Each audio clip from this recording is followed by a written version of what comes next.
this evening, and I hope those that join will also be.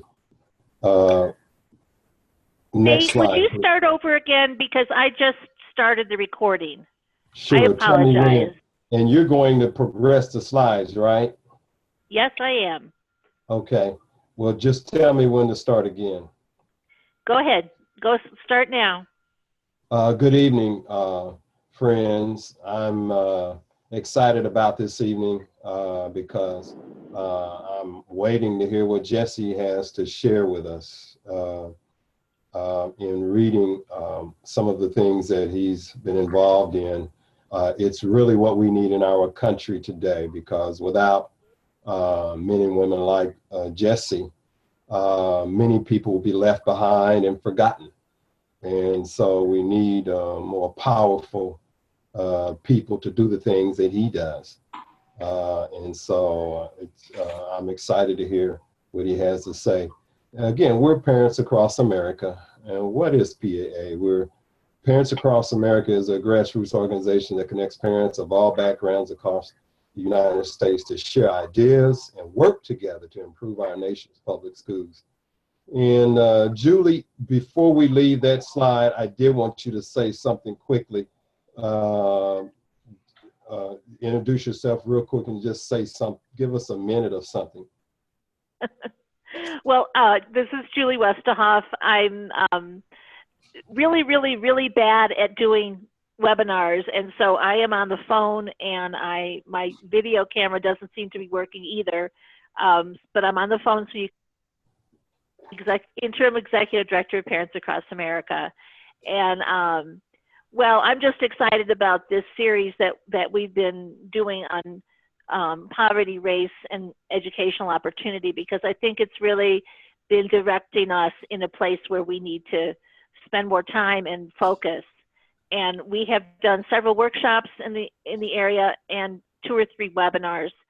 And each time, I think it just gives us the opportunity to talk, to look at the reality of the situation in this country and what is happening for children of color, particularly in our schools, and to start talking about some of the things we need to do and that we can support as an organization. And so at the very end, there'll be a link to our other webinars, and we're not going to get into too much of that program stuff tonight because we want to listen to Jesse and get some, get the powerful presentation that he's going to present to us. But I do want to share that we are also working on some programs that we feel can be helpful and address the unequal playing field that we have in this country. Okay, thanks, Julie. So how does this meeting work? First, we'll hear from Jesse.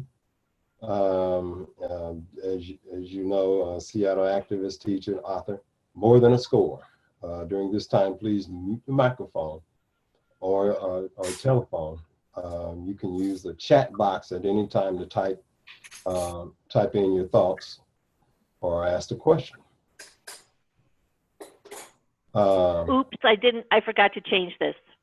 Anyway, you're the moderator, not Dora. Right. Actually, Dora is the president of Parents Across America.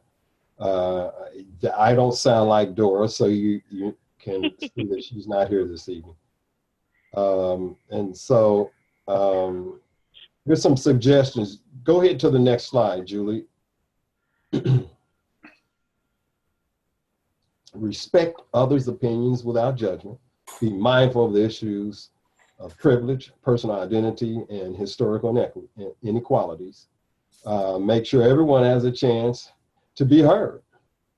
Other ground rules that people would like to suggest, if you have any.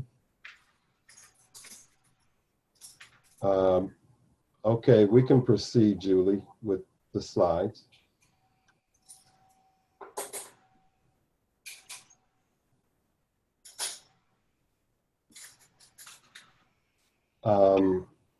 Again, I'm Nate Harris, and my actual organization is that I'm founder of Wise Knowledge, Inc., Wise Energy is a former company that we operated here. Wise Knowledge is more education-based and a focus on low-income students. I also, I do hold a master's degree. I'm still in school, folks. And I'm a former director of the Upward Bound program here at Indiana University, Purdue University here in Indianapolis. I used to be very active in these organizations, but honestly, I'm not currently. And also, my church has changed. I'm no longer a member of New Mission. So, you and I need to get together and update your bio, yeah, Nate. we'll update this bio for you folks, but I'm just be grateful that I'm here to tell you all about it. Introducing Jesse. Well, Jesse, he teaches history and is the advisor to the Black Student Union at Garfield High School, the site of the historic boycott of the MAP test in 2013. If you don't know what the MAP test is, it's the measures of academic process, of progress, I'm sorry. And it must have been exciting. Jesse, I hope will tell us more about it. And is the associate editor for the acclaimed Rethinking Schools magazine. Jesse is the editor of and contributing author to More Than a Score, the New Uprising Against High Stakes Testing, a founder, member of Social Equality Educators, SEE, a recipient of the 2012 Abe Keller Foundation Award, Excellence and Innovation in Peace Education, and won the 2013 Secondary School Teacher of the Year Award and the Special Achievement Courageous Leadership Award from the Academy of Education, Arts, and Sciences.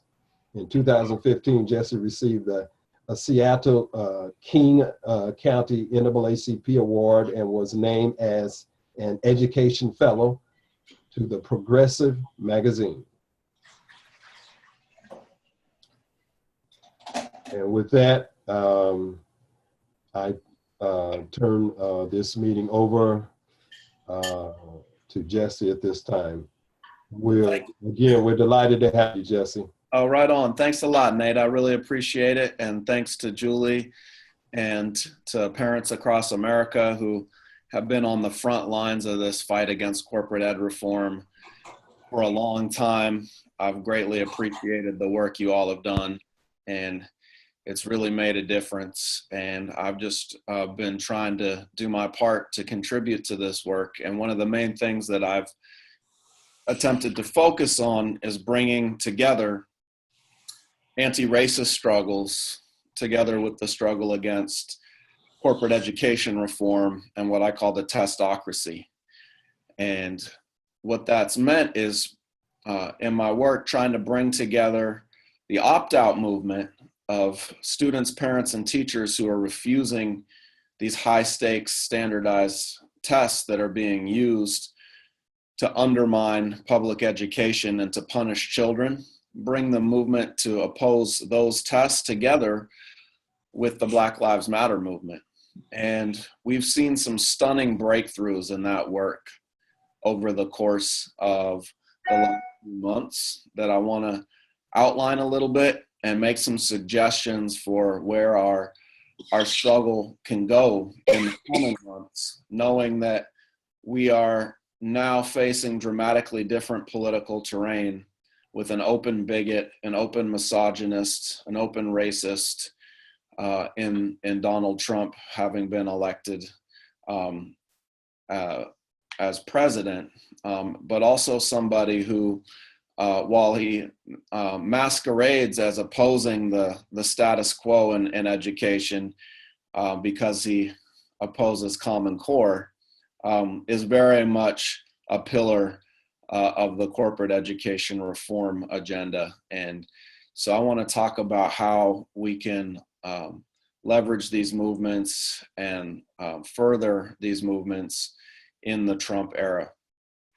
So I want to start by saying something about the incredible movement that recently erupted here in Seattle with the Black Lives Matter at School Day, because I think it really changed the potential, not only here in Seattle, but across the country, for really bringing together anti-racist struggles with the struggles to defend and transform public education. And here in Seattle on October 19th, we had over 2,000, probably upwards of 3,000 teachers come to school wearing Black Lives Matter shirts.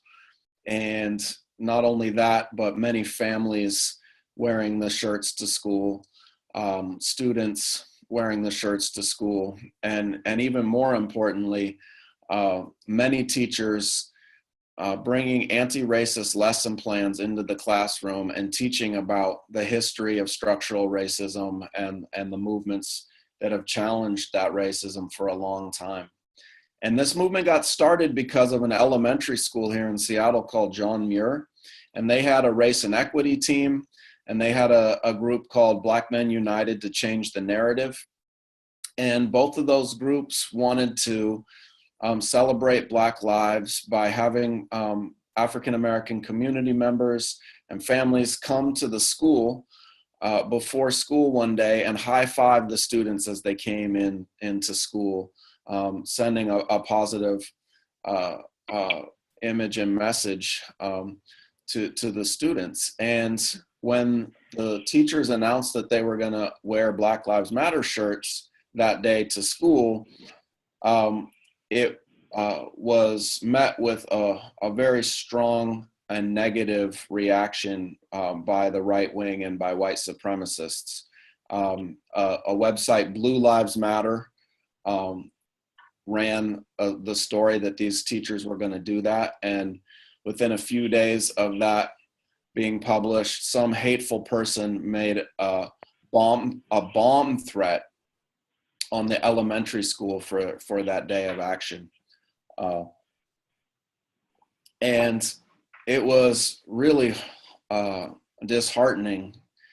But what was incredible is that the action went off anyway. It wasn't as big as it probably would have been without the bomb threat, but teachers still wore the shirts, and community members showed up and high-fived students. And it was so inspiring that I and other teachers and the social equality educators said, we have to do everything we can to support these teachers. And we invited some of them to a meeting. We heard their story, and we put forward a resolution in our union to not only support these teachers in word, but to also encourage and endorse teachers across the city to wear Black Lives Matter shirts to school and encourage them to teach these anti-racist lessons. And it took off beyond our wildest imagination. It was truly amazing to see families show up to school on the 19th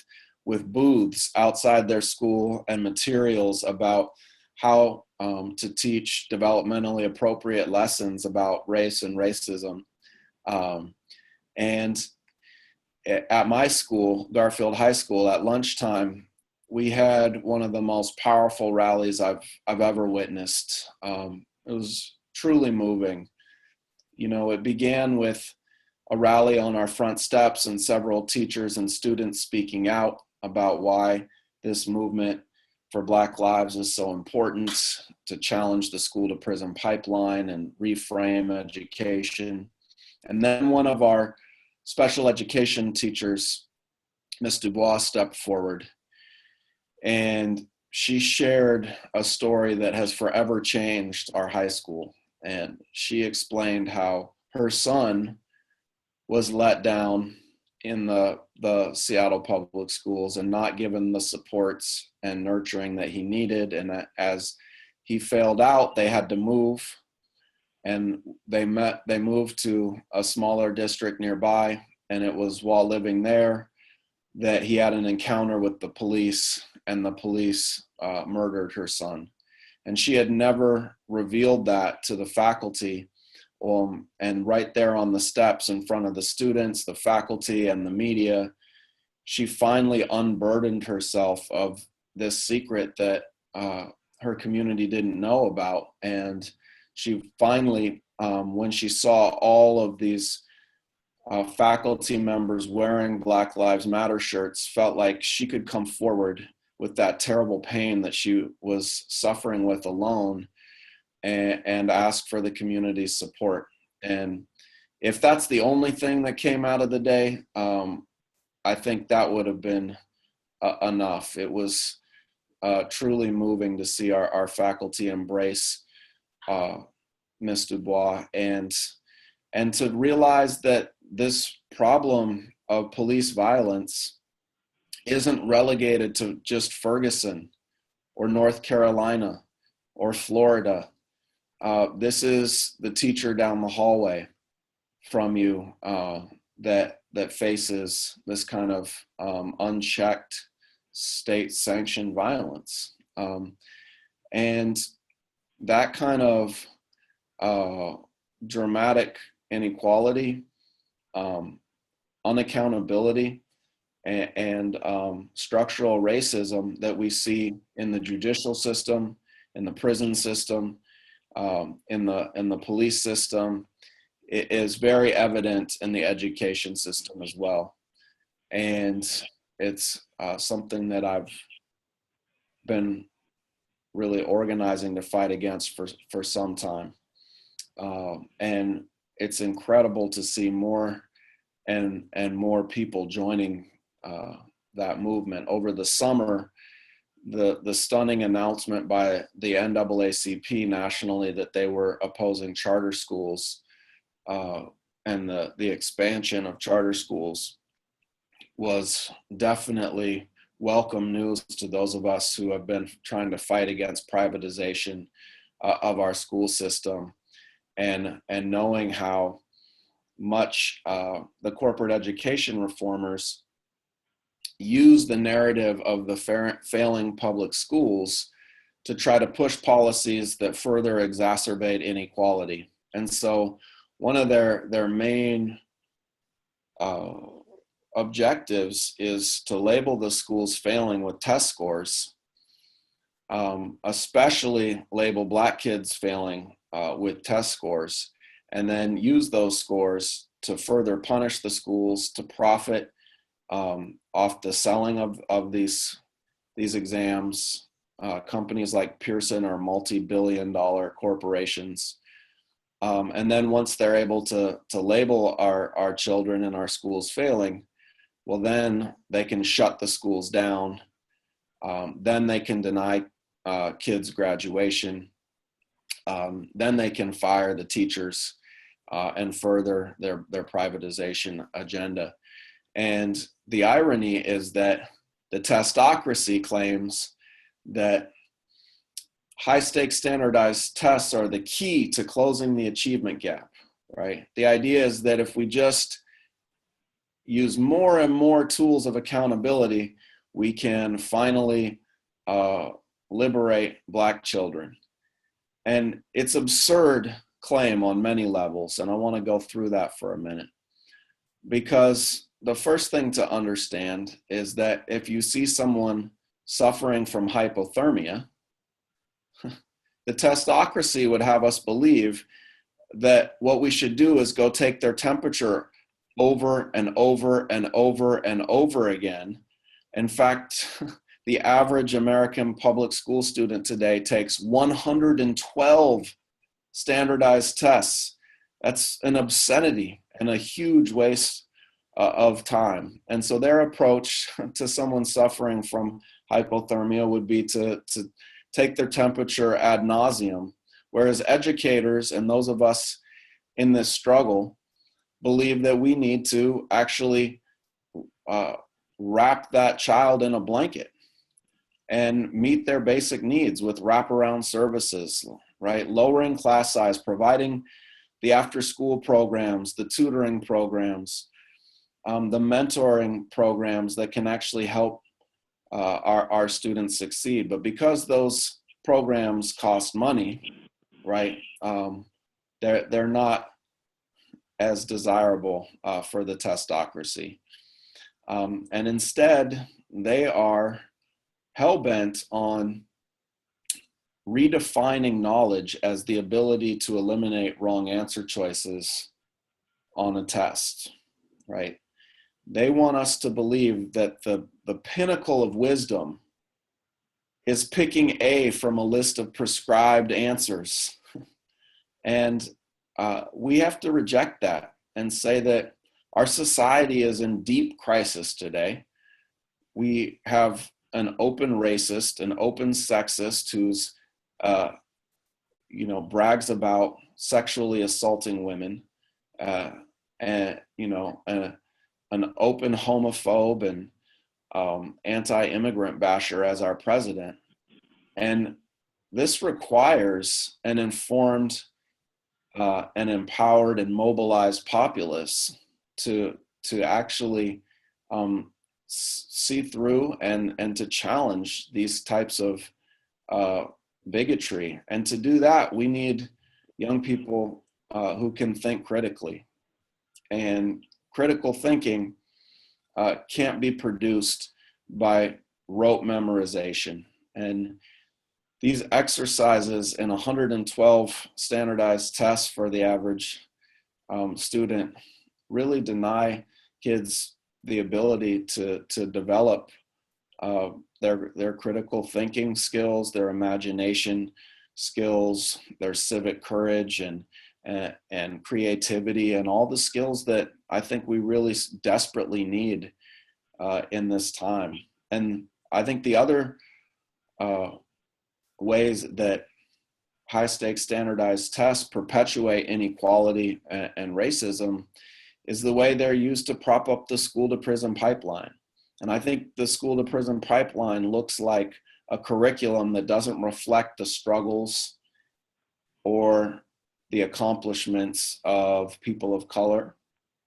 And you can see it across the curriculum. It was highlighted dramatically last year when a student in Texas noticed that his textbook erased the word slave when discussing African Americans or Africans that were brought to America in forced labor, and instead just called them workers, and put the section on slavery in the immigration section as if they were getting on a boat looking for a better world, right? And this is a particularly egregious example, but it's one that's rampant throughout the curriculum. And when students of color don't see their lives reflected in the things that they're learning, they often check out of the class. And many times that then gets labeled defiance, when really maybe it should better be understood as opposition to a whitewashed curriculum. But then these students are met with a zero tolerance discipline policy when they're not paying attention in class or uninterested in a whitewashed curriculum. And instead of trying to help these students, they're pushed out of school, and the suspension rates are off the charts for students of color and Black students. Here in Seattle, Black students are suspended at about 4 times the rate of white students for the very same infractions. And then high stakes standardized testing comes in, which in many states is required to graduate with exit exams. And even if you have been an excellent student who's met all the requirements, all the teachers believe that you have accomplished the necessary requirements for graduating from high school, if you miss by a single point, you can be denied graduation. And a study out of Boston University has revealed that exit exams, high stakes tests that require you to pass them to graduate, are actually a contributor to higher incarceration rates. And that's a study that the corporate education reformers need to account for. And they've just been absolutely silent on that study. And their silence actually is deafening, because I think it reveals a lot about their agenda and what it's really all about. And I'll just say that there's been an explosion of the use of these high stakes tests in recent years, with the No Child Left Behind Act, then the Race to the Top Act, then with Common Core. It's been a bipartisan project of Democrats and Republicans pushing these harmful policies.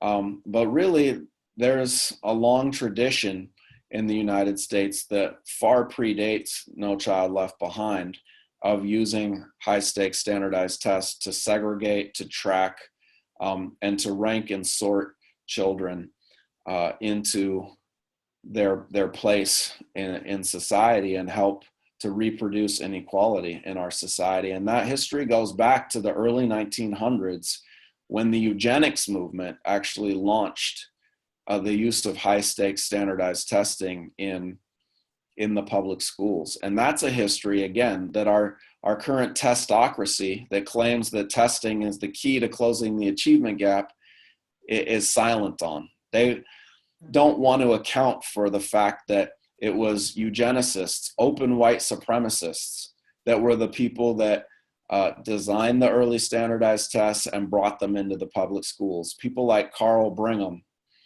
who was a professor at Princeton, and he designed the alpha and beta exams that were used during the First World War to separate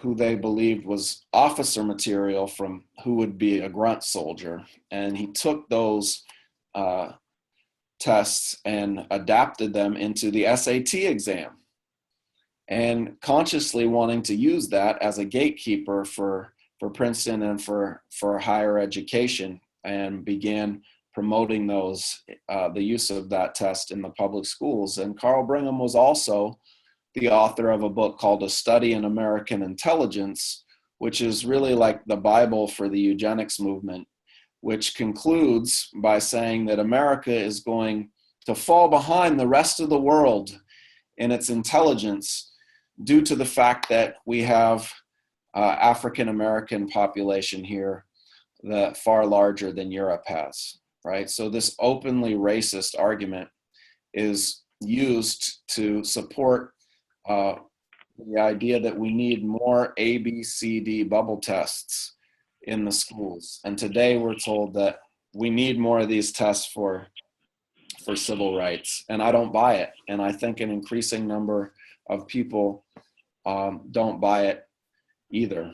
And so I think that there is a really urgent need to redouble our efforts in the fight against corporate education reform. And I just want to say that there's some real hard work that's going to need to be done to bring together our opt-out movement with our Black Lives Matter movement today, because the wealthiest people the world has ever known are using their vast fortunes to take over the public schools, reduce education to rote memorization, and privatize our schools through charter schools. I'm talking about Bill Gates, who bankrolled the transition to Common Core, and so many other detrimental initiatives. I'm talking about the Waltons of the Walmart family and Eli Broad, billionaires who are distorting our schools and really harming our children. And to defeat the wealthiest people the world has ever known, it's not going to be enough to build pockets of resistance. I think that the opt-out movement has been absolutely breathtaking and inspiring. It's been really amazing to see my colleagues at Garfield High School 2 years ago refuse to administer the MAP test, regardless of the threat of the 10-day suspension that was issued against them, and stay strong. And actually, they defeated that test, and now it's not used in high schools anymore. It's amazing to see the eruption of families in New York State over 200,000 families refusing to have their students take the tests, 60,000 families here in Washington State, and over 500,000 families around the country opting out, and to see students walking out in New Mexico, overwhelmingly Latino students streaming out of school, refusing to take the tests. The movement has really been incredible to see.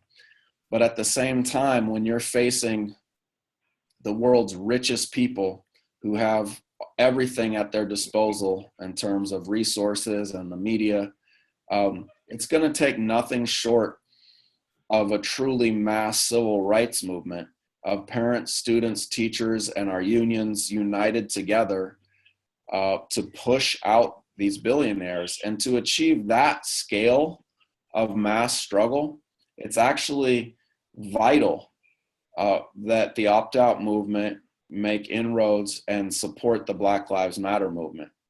I mean, for many of the reasons I laid out, the struggles overlap immensely, because for Black lives to matter, Black education has to matter. And Black education can't matter if it's being reduced to a test score, and if that test score is being used to deny kids graduation or to close schools in predominantly Black and brown neighborhoods. And so there is a natural overlap of these two struggles. But I think that it's going to take a strong set of politics to actually unite the movement.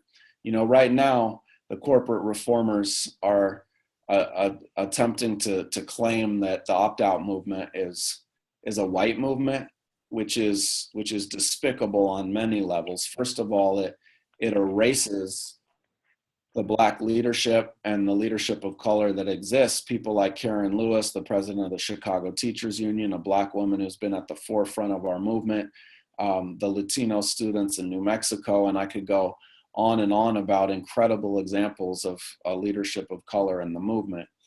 But at the same time, it's true that the opt-out movement is predominantly white, and there's more work to be done to forge those relationships in communities of color. And I think to do that, the opt-out movement has to take up the issues of Black Lives Matter beyond just opting out, but also all the issues that come along with the school to prison pipeline, whether it's a multicultural curriculum or it's getting rid of zero tolerance discipline and moving towards restorative justice.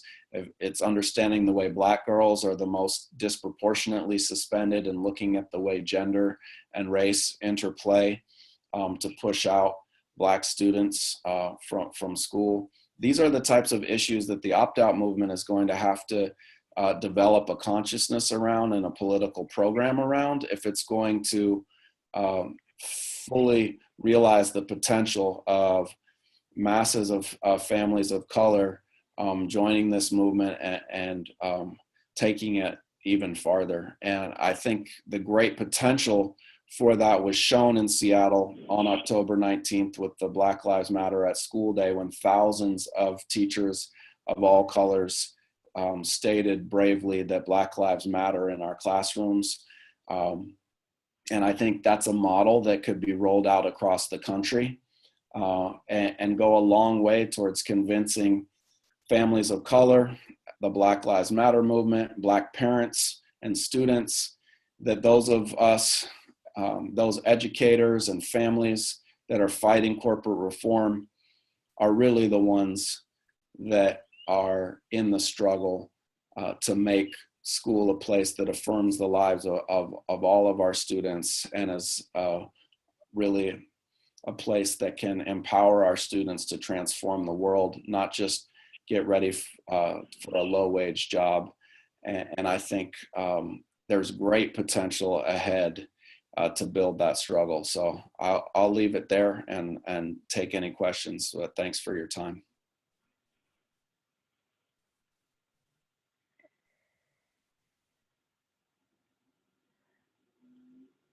Nate, you want to come back in?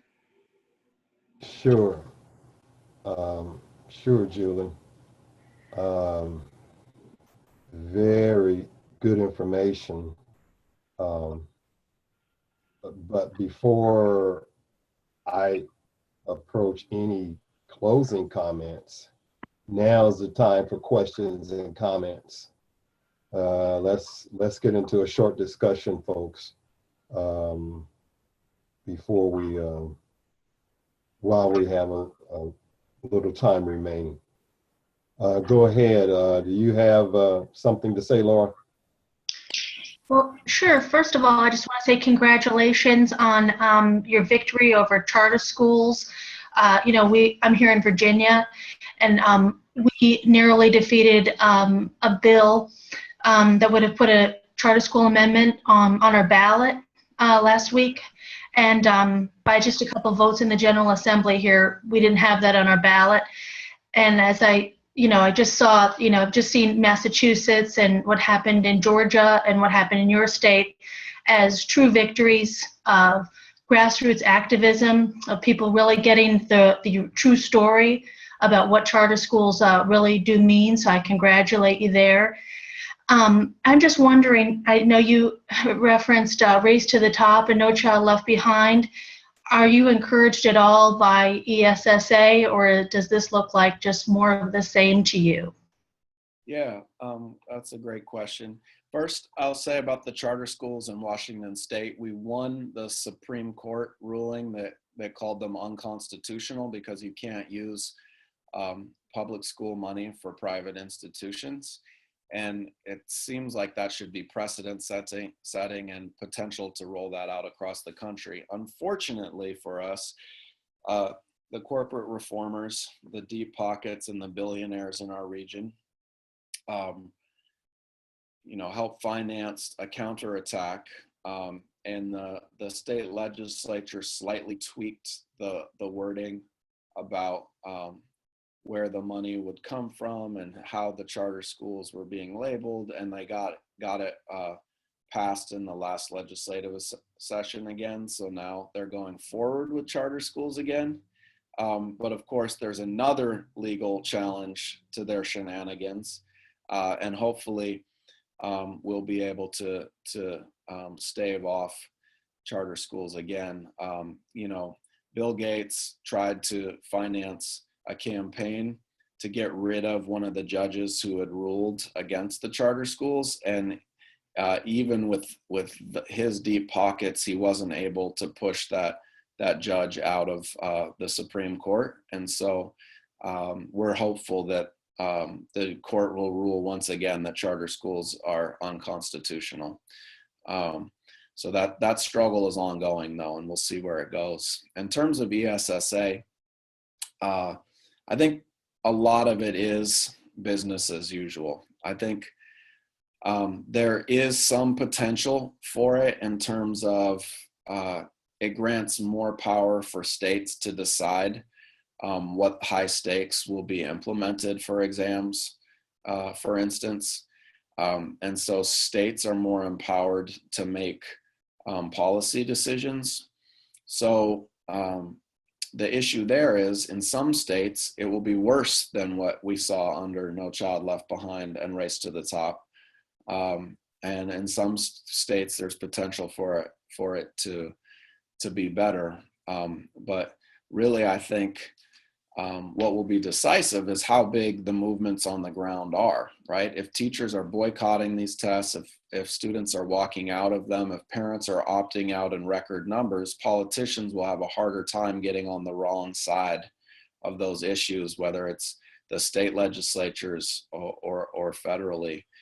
So that's really what I'm hoping to see is the growing of this grassroots movement. And I think it's going to take it getting a whole lot bigger before we see a decisive blow against high stakes testing. We've already seen them begin to walk back some of their rhetoric, right? So President Obama was the biggest cheerleader for Race to the Top. This was going to be his signature education program that was going to unleash educational potential. And it was going to do that by incentivizing more high stakes testing, right? But by the end of his term, he actually came out with a statement saying we have way too many tests, right? He didn't acknowledge that it was his policy that created all these myriad of high stakes standardized tests, but at least he came out saying there's too many. And he didn't do that because he had a change of heart. He did that because of the movement that you and I and so many other hundreds of thousands of students, parents, and teachers around the country have been building.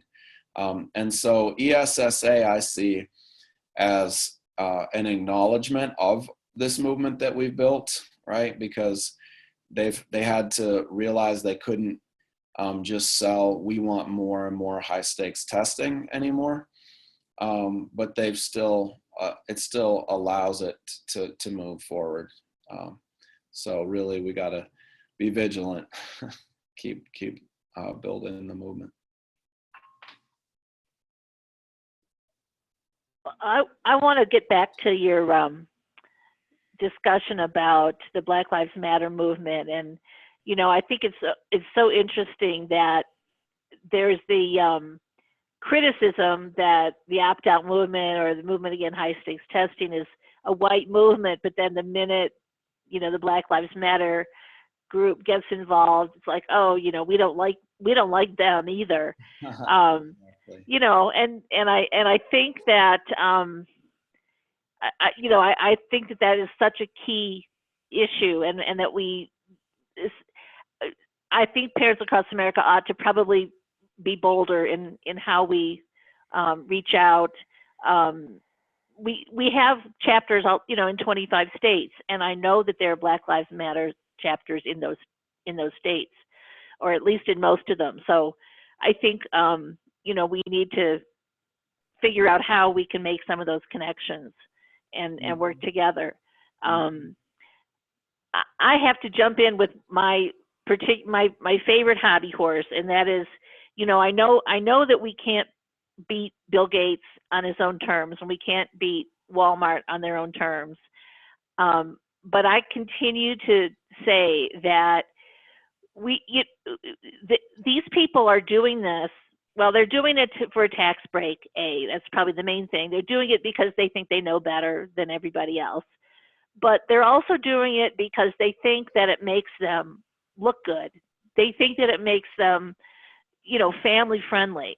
And we can attack that. We can say, this is not good for our families. And Walmart, I think if there were a handful of billboards around the country that said Walmart is not good for public school families, if people had a button that they could wear into Walmart, and I know a lot of people have to shop at Walmart because they just can't afford Target. They can't afford, going someplace else. But you can still walk in, or we could set up a table in front of Walmart or near Walmart, and we have to just go after this idea that they're family-friendly companies, and that Microsoft and Bill Gates is just this wonderful philanthropist. And as parents, we can say, no, this is what you're doing is hurting our children, and without stepping up to the child abuse level, but still to say,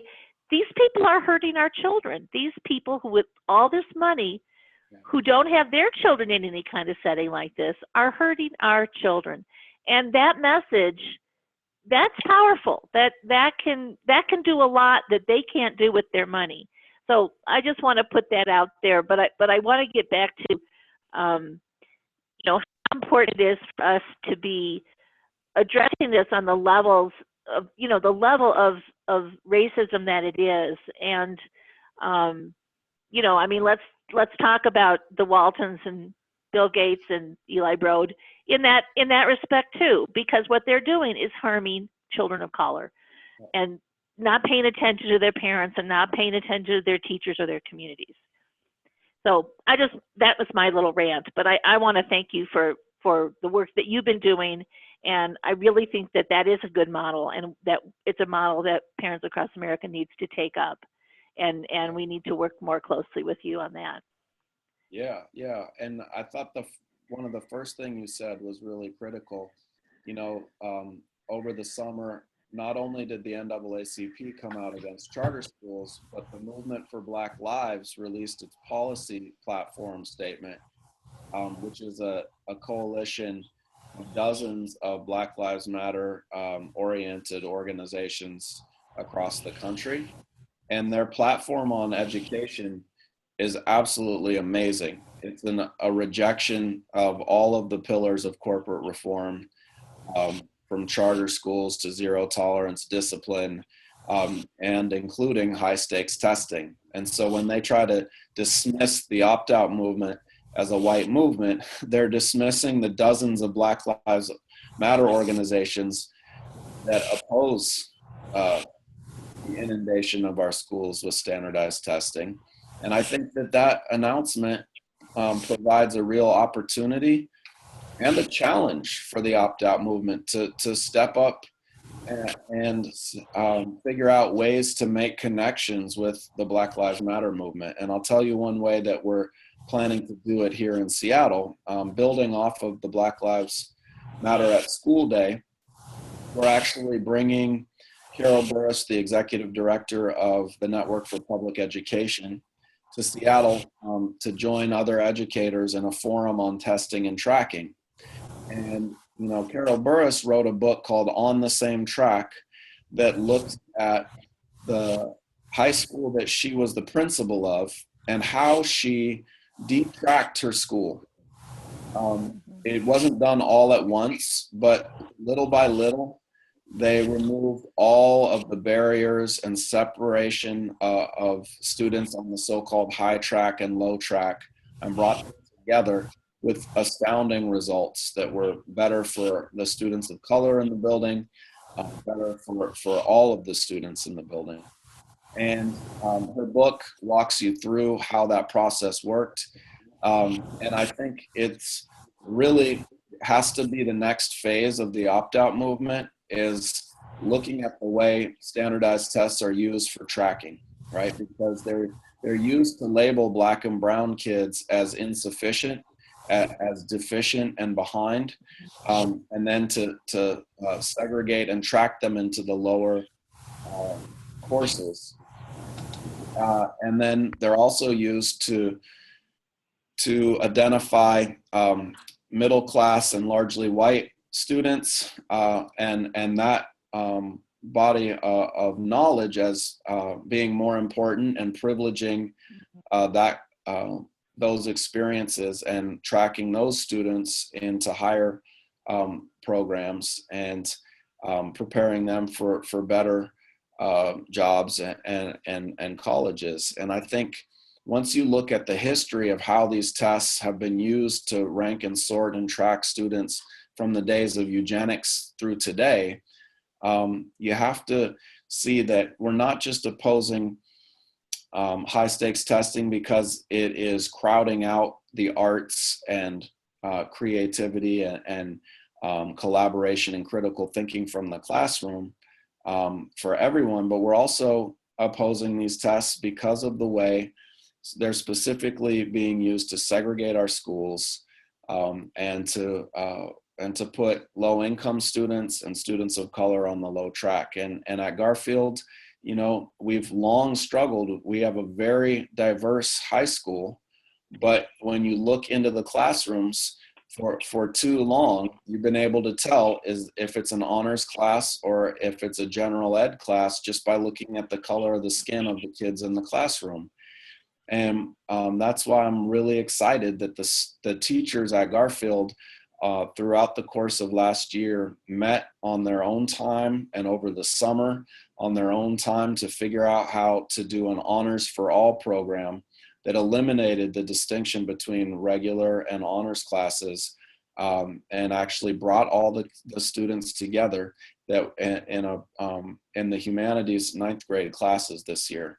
And so you know, we know that the MAP test was used in middle school to figure out who was going to be in advanced classes, and then those students would then often take the AP classes in high school. And there's just so many examples of the way these tests are creating more barriers and reinforcing institutional racism. And so I think the more the PAA and every organization trying to fight corporate reform can find ways that our movement overlaps with movements against racism, and holding forums, having joint strategy sessions with leaders in the Black movement. I think that's really the key to the future of this struggle. Jesse, is the platform that Black Lives Matter put together, was that the same one, or was that in connection with the Journey for Justice group, or is that something separate? I think Journey for Justice helped consult on that document. And it turned out really incredible. It's worth everyone, and you can go to it and you can endorse it as an individual or an organization if you haven't done that yet. Going to the Movement for Black Lives and endorsing it on their website is a good step. And yeah, I look forward to joining these movements together, and anything I can do to support your work, let me know. And I'm gonna have to leave pretty soon, but it's good to talk. We got anybody else who wants to get in a quick question? Quickly, since Jesse has to leave, I've got a couple comments. And first of all, very pleased in my participation in this meeting. I'm encouraged by Jesse. I see a strong young leader here whom we need to listen to. And it's refreshing to hear a speaker cite good examples and offer good solutions. Jesse mentions that what we need to do is going to take a lot of hard work. And what was really strategic that he said that I caught at first was that pockets of resistance are not enough. And that we need mass civil rights type movements, or a mass civil rights type movement in order to be successful against our opponents. I really am encouraged that we have leaders like Jesse and activists that do what he does. And again, without our activists in our country, where would we be? And so we need to continue this discussion, but the action that Jesse alluded to is what we need to really think about, Julie and Deb, Laura. I like the what I call the Seattle model, Deb. I know you are probably happy to hear that as well, Jesse. Mm-hmm. That where Jesse described that where all peoples came together. The parents are who we represent, but we also represent at different ethnicities and people of low income and young people too. But parents, whether they're Black, white, poor, other ethnicities, we need to join together. And Julie, we need to talk about this more, because I really think it's about time for action. And maybe during our next meeting, we can set aside a couple minutes to talk about how we can assist with what we can provide, or what role we can play in a movement. And how do we do it? Do we begin to bring together a task force of members across the country? How do we do it? We need to begin talking strategy. Jesse laid out a good idea, and I'm sure others agree with it. And so what can we do? What are our next steps is what I'm beginning to think. And so for us, Julie, I suggest that we set aside some time and begin to think about how we can help to expand this, what I call the Seattle model. Right on. Well, thank you guys so much. And Thank you, Jesse. right Thanks on. so much, man. All right. Thank you, Jesse. Take care, everybody. We'll talk soon. Good night. See you. Thank you for your time. Thank you too, Nate. Take care.